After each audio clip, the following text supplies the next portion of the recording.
ഇതൊക്കെ എന്ത് കുറെ കാലം ഒരു വ്ളോഗ് ഇട്ടിട്ട് നമ്മൾ ഇന്ന് അമിഗോ സെലോണിൽ പോയിട്ടുണ്ടായിരുന്നു. ഗുരുവായൂർ പോയിട്ട് നമ്മളൊരു അടിപൊളി ഹെയർ കട്ടും ചെയ്തു, പിന്നെ വേറെ കുറെ സർവീസസും ചെയ്തു. എനിക്ക് നല്ലോണം വിശന്നു. ഇവിടെ പോയാലും കുഴിമന്തി നിർബന്ധമാണ്. നമ്മൾ കഴിച്ചത് ഡൈനമൈറ്റ് കുഴിമന്തി ആയിരുന്നു. അവിടെ ക്യൂട്ട്നെസ് കാണിക്കുമ്പോൾ ആരോ എന്റെ മന്തിയിൽ നിന്ന് ആ സോസ് എടുത്ത് തട്ടണം ഞാൻ കണ്ടു. നീ എവിടെ വന്ന മരഭൂതമേ? എന്നിട്ട് ഞങ്ങൾ ജ്യൂസൊക്കെ കുടിച്ചു. എന്നിട്ട് അവിടെ നിന്ന് ഇറങ്ങി. ഇവിടെ നാട്ടോ ഞങ്ങൾ മന്തി കഴിച്ചത് എനിക്ക് നല്ലോണം ഇഷ്ടം. EGM please.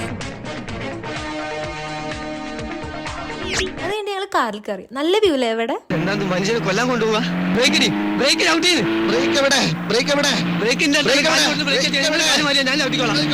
ചേട്ടന്റെ വണ്ടി സ്കിൽസ്. അയ്യോ ചത്തില്ലാന്നുള്ളൂ. അയ്യോ ശോഭ വഴിയിൽ എന്ത് ബ്ലോക്കാ.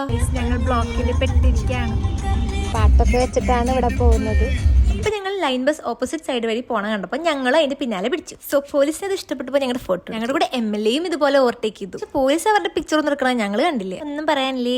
അത് കഴിഞ്ഞിട്ട് ഞങ്ങൾ ശോഭയിലോട്ട് പോയി. ബുക്സ് പോലും തൊടാത്ത ആൾക്കാരാണ് ഈ ബുക്സ് ഒക്കെ എടുത്ത് മറച്ചു നോക്കണം. അതുകൊണ്ട് ഞങ്ങൾ ലേക്കിന്റെ അവിടെ പോയിട്ട് 3 ഐസ്ക്രീം മേടിച്ചു. Ice cream after 8 months. ശരി ഗൈസ്, ഇന്നത്തേക്ക് ഇത്രയുള്ളൂ. Bye by.